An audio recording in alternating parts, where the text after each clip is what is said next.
Autobiography of a Yogi, Paramhansa Yogananda. Chapter 11. Two penniless boys in Vrindavan. It would serve you right if father disinherited you, Mukunda. How foolishly you are throwing away your life. An elder brother sermon was assaulting my ears. Jitendra and I, fresh from the train, a figure of speech merely, we were covered with dust, had just arrived at the home of Ananta, recently transferred from Calcutta to the ancient city of Agra. Brother was a supervising accountant for the Bengal Nagpur Railway. You well know, Ananta. I seek my inheritance from the Heavenly Father. Money first, God can come later. Who knows, life may be too long. God first, money is his slave. Who can tell? Life may be too short. My retort was summoned by the exigencies of the moment, and held no presentiment. Yet the leaves of time unfolded to early finality for Ananta. A few years later he entered the land where banknotes avail neither first nor last. Wisdom from the hermitage, I suppose. But I see you have left Benares. Ananta's eyes gleamed with satisfaction. He yet hoped to secure my pinions in the family nest. My sojourn in Benares was not in vain. I found there everything my heart had been longing for. You may be sure it was not your Pandit or his son. Ananta joined me in reminiscent laughter.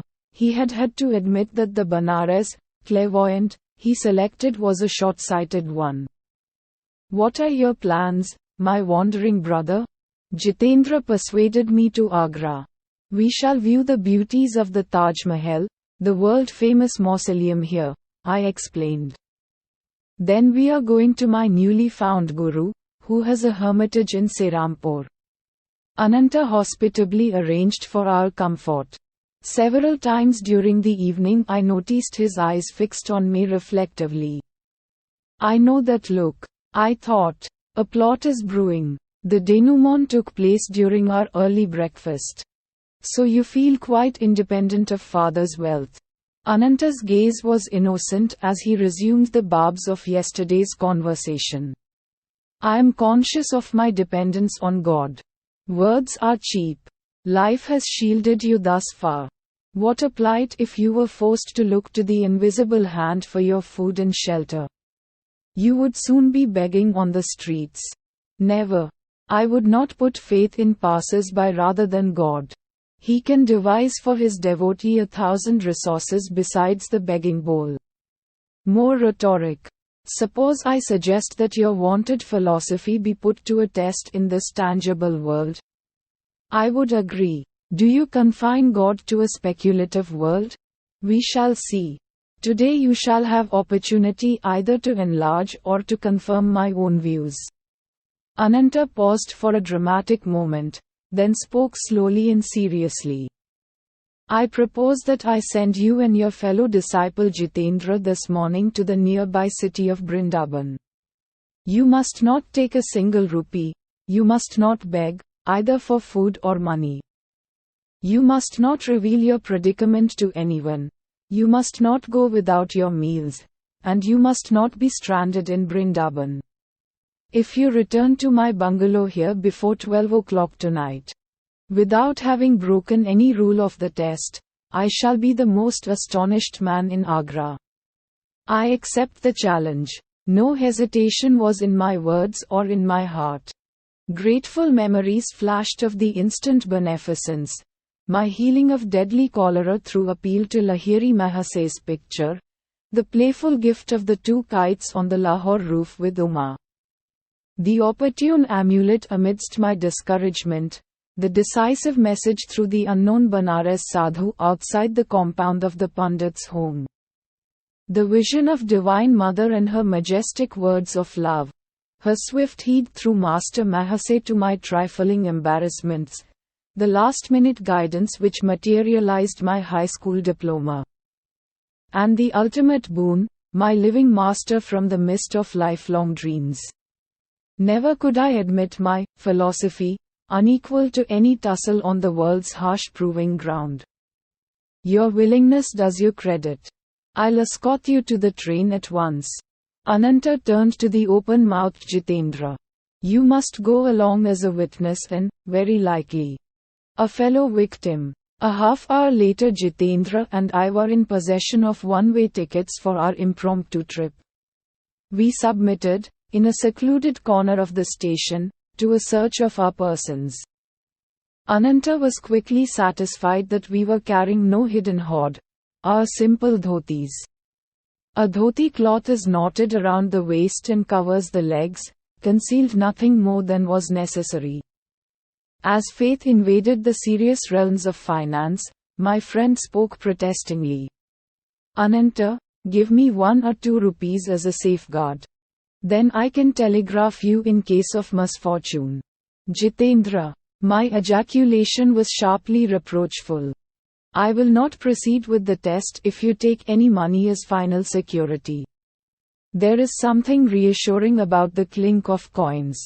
Jitendra said no more as I regarded him sternly. Mukunda, I am not heartless. A hint of humility had crept into Ananta's voice. It may be that his conscience was smiting him, perhaps for sending 2 insolvent boys to a strange city, perhaps for his own religious skepticism.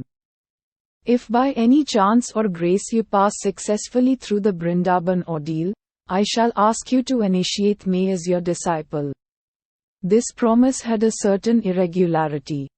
In keeping with the unconventional occasion, the eldest brother in an Indian family seldom bows before his juniors, he receives respect and obedience second only to a father. But no time remained for my comment. Our train was at point of departure. Jitendra maintained a lugubrious silence as our train covered the miles. Finally he bestirred himself, leaning over. He pinched me painfully at an awkward spot. I see no sign that God is going to supply our next meal. Be quiet, doubting Thomas, the Lord is working with us. Can you also arrange that he hurry? Already I am famished merely at the prospect before us. I left Benares to view the Taj's mausoleum, not to enter my own. Cheer up, Jitendra. Are we not to have our first glimpse of the sacred wonders of Brindaban? Brindaban, in the Mathura district of United Provinces, is the Hindu Jerusalem. Here Lord Krishna displayed his glories for the benefit of mankind. I am in deep joy at the thought of treading the ground hallowed by feet of Lord Krishna. The door of our compartment opened. 2 men seated themselves. The next train stop would be the last. Young lads, do you have friends in Brindaban? The stranger opposite me was taking a surprising interest. None of your business. Rudely I averted my gaze. You are probably flying away from your families under the enchantment of the stealer of hearts. Hari, an endearing name by which Lord Krishna is known to his devotees. I am of devotional temperament myself. I will make it my positive duty to see that you receive food and shelter from this overpowering heat. No, sir, let us alone. You are very kind, but you are mistaken in judging us to be truants from home. No further conversation ensued. The train came to a halt. As Jitendra and I descended to the platform, our chance companions linked arms with us and summoned a horse cab. We alighted before a stately hermitage, set amidst the evergreen trees of well-kept grounds. Our benefactors were evidently known here. A smiling lad led us without comment to a parlor. We were soon joined by an elderly woman of dignified bearing. Gauri Ma, the princess could not come.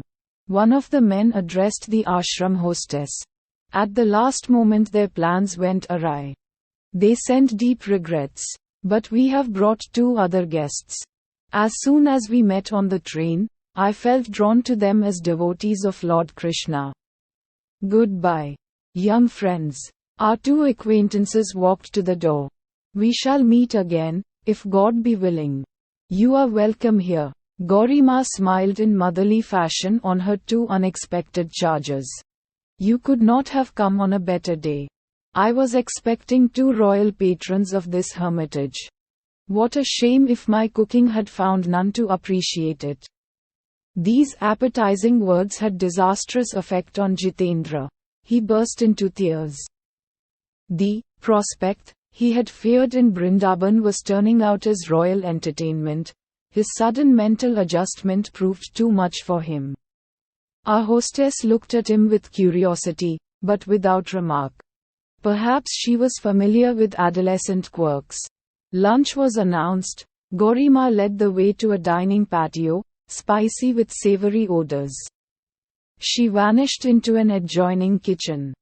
I had been premeditating this moment. Selecting the appropriate spot on Jitendra's anatomy, I administered a pinch as resounding as the one he had given me on the train. Doubting Thomas. The Lord works in a hurry, too. The hostess re-entered with a poonka. She steadily fanned us in the oriental fashion as we squatted on ornate blanket seats. Ashram disciples passed to and fro with some 30 courses. Rather than meal, the description can only be sumptuous repast. Since arriving on this planet, Jitendra and I had never before tasted such delicacies. Dishes fit for princes indeed, honored mother. With your royal patrons could have found more urgent than attending this banquet. I cannot imagine. You have given us a memory for a lifetime. Silenced as we were by Ananta's requirement, we could not explain to the gracious lady that our thanks held a double significance. Our sincerity at least was patent. We departed with her blessing and an attractive invitation to revisit the hermitage. The heat outdoors was merciless. My friend and I made for the shelter of a lordly kadamba tree at the ashram gate. Sharp words followed. Once again Jitendra was beset with misgivings. A fine mess you have got me into. Our luncheon was only accidental good fortune. How can we see the sights of this city, without a single pice between us? And how on earth are you going to take me back to Ananta's? You forget God quickly, now that your stomach is filled. My words, not bitter, were accusatory. How short is human memory for divine favors. No man lives who has not seen certain of his prayers granted. I am not likely to forget my folly in venturing out with a madcap like you. Be quiet, Jitendra. The same Lord who fed us will show us Vrindaban, and return us to Agra. A slight young man of pleasing countenance approached at rapid pace. Halting under our tree, he bowed before me. Dear friend, you and your companion must be strangers here. Permit me to be your host and guide. It is scarcely possible for an Indian to pale, but Jitendra's face was suddenly sickly. I politely declined the offer. You are surely not banishing me? The stranger's alarm would have been comic in any other circumstances. Why not? You are my guru. His eyes sought mine trustfully. During my midday devotions, the blessed Lord Krishna appeared in a vision. He showed me 2 forsaken figures under this very tree. One face was yours, my master. Often have I seen it in meditation. What joy if you accept my humble services. I too am glad you have found me. Neither God nor man has forsaken us. Though I was motionless, smiling at the eager face before me. An inward obeisance cast me at the divine feet. Dear friends, will you not honor my home for a visit? You are kind, but the plan is unfeasible. Already we are guests of my brother in Agra. At least give me memories of touring Vrindaban with you. I gladly consented. The young man, who said his name was Pratap Chatterjee, hailed a horse carriage. We visited Madana Mohana temple and other Krishna shrines. Night descended while we were at our temple devotions. Excuse me while I get sandesh. An Indian sweetmeat. Pratap entered a shop near the railroad station. Jitendra and I sauntered along the wide street, crowded now in the comparative coolness. Our friend was absent for some time. but finally returned with gifts of many sweetmeats. Please allow me to gain this religious merit. Pratap smiled pleadingly as he held out a bundle of rupee notes and 2 tickets, just purchased. To Agra. The reverence of my acceptance was for the invisible hand. Scoffed at by Ananta, had its bounty not far exceeded necessity? We sought out a secluded spot near the station. Pratap, I will instruct you in the Kriya of Lahiri Mahase, the greatest yogi of modern times. His technique will be your guru. The initiation was concluded in a half hour. Kriya is your Chintamani, a mythological gem with power to grant desires. I told the new student. The technique, which as you see is simple, embodies the art of quickening man's spiritual evolution. Hindu scriptures teach that the incarnating ego requires 1,000,000 years to obtain liberation from Maya. This natural period is greatly shortened through Kriya Yoga. Just as Jagadish Chandra Bose has demonstrated that plant growth can be accelerated far beyond its normal rate, so man's psychological development can be also speeded by an inner science. Be faithful in your practice, you will approach the Guru of all Gurus. I am transported to find this yogic key. Long sought. Pratap spoke thoughtfully. Its unshackling effect on my sensory bonds will free me for higher spheres. The vision today of Lord Krishna could only mean my highest good. We sat a while in silent understanding, then walked slowly to the station. Joy was within me as I boarded the train. But this was Jitendra's day for tears. My affectionate farewell to Pratap had been punctuated by stifled sobs from both my companions. The journey once more found Jitendra in a welter of grief. Not for himself this time, but against himself. How shallow my trust. My heart has been stone. Never in future shall I doubt God's protection. Midnight was approaching. The 2 Cinderellas, sent forth penniless, entered Ananta's bedroom. His face, as he had promised, was a study in astonishment. Silently I showered the table with rupees. Jitendra. The truth. Ananta's tone was jocular. Has not this youngster been staging a hold-up? But as the tale was unfolded, my brother turned sober, then solemn. The law of demand and supply reaches into subtler realms than I had supposed. Ananta spoke with a spiritual enthusiasm never before noticeable. I understand for the first time your indifference to the waltz and vulgar accumulations of the world. Late as it was, my brother insisted that he receive Diksha, spiritual initiation. From the Sanskrit root Diksh, to dedicate oneself into Kriya Yoga. The Guru, Mukunda, had to shoulder the responsibility of 2 unsought disciples in one day. Breakfast the following morning was eaten in a harmony absent the day before. I smiled at Jitendra. You shall not be cheated of the Taj. Let us view it before starting for Serampore. Bidding farewell to Ananta, my friend and I were soon before the glory of Agra, the Taj Mahal. White marble dazzling in the sun, it stands a vision of pure symmetry. The perfect setting is dark cypress, glossy lawn, and tranquil lagoon. The interior is exquisite with lace-like carvings inlaid with semi-precious stones. Delicate wreaths and scrolls emerge intricately from marbles, brown and violet. Illumination from the dome falls on the cenotaphs of Emperor Shah Jahan and Mumtaz Mahal, queen of his realm and his heart. Enough of sightseeing. I was longing for my guru. Jitendra and I were shortly traveling south by train toward Bengal. Mukunda, I have not seen my family in months. I have changed my mind. Perhaps later I shall visit your master in Serampore. My friend, who may mildly be described as vacillating in temperament, left me in Calcutta. By local train I soon reached Serampore, 12 miles to the north. A throb of wonderment stole over me as I realized that 28 days had elapsed since the Banaras meeting with my Guru. "You will come to me in 4 weeks.